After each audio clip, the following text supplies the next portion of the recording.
pemirsa Habim yang dirahmati Allah Subhanahu wa taala. Umar radhiyallahu anhu menyampaikan pernyataan tersebut ketika umat Islam telah mencapai puncak kekuatan dan tentunya kekuasaannya.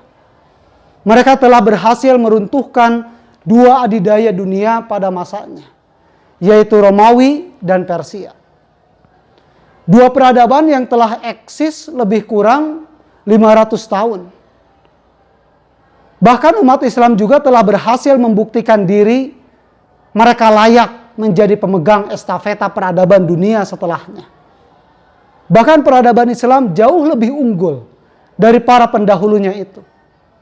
Dalam segala kondisi, dalam segala sisi, sebagai peradaban yang berbasis risalah.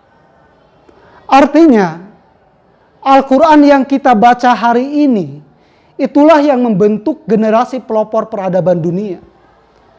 Generasi yang berinteraksi dengan Al-Quran adalah generasi yang mampu pada akhirnya meruntuhkan dominasi peradaban jahiliyah.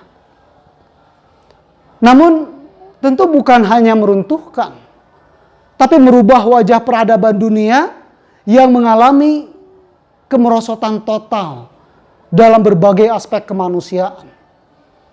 Kemudian menjadi peradaban luhur yang mengangkat manusia pada pencapaian-pencapaian terbaiknya. Pemirsa Habim yang dirahmati Allah Subhanahu wa taala, Umar memandang akan berbahaya kalau ada generasi muslim yang tumbuh tanpa mengenal jahiliyah. Karena mereka berpotensi menjadi generasi yang justru akan menyumbang terhadap kelemahan Islam. Semakin rendah kebencian kita terhadap jahiliyah, maka mengakibatkan semakin rendah pula kekaguman kita terhadap Islam.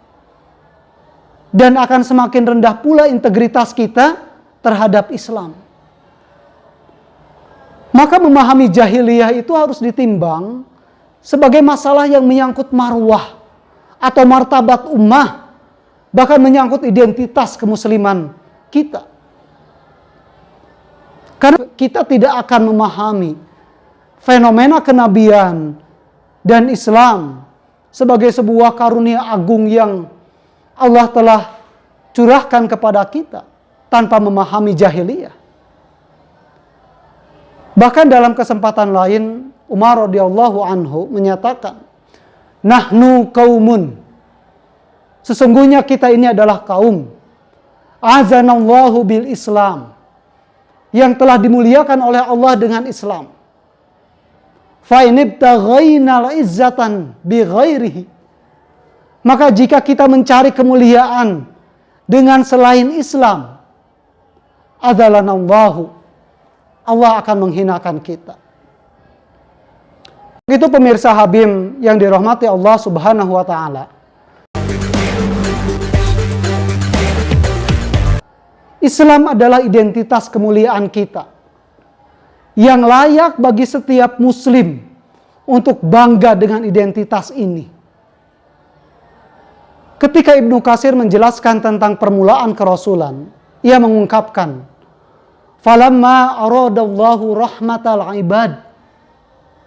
Ketika Allah hendak menumpahkan, mencurahkan rahmatnya, kasih sayangnya kepada al-ibad, hamba-hambanya, maka Allah mengutus Nabi Muhammad sallallahu alaihi wasallam. Kalau begitu, maka Rasulullah dan tentunya dengan Al-Qur'annya harus kita pahami sebagai wujud rahmat, kasih sayang Allah. Kalau ingin mengetahui hadiah terbesar yang Allah curahkan untuk kehidupan ini, itulah Muhammad sallallahu alaihi wasallam. Bahkan beliau sallallahu alaihi wasallam mengatakan dalam hadisnya, "Innama ana, sesungguhnya aku ini rahmatan muhdah." Hadiah kasih sayang yang Allah berikan kepada kalian.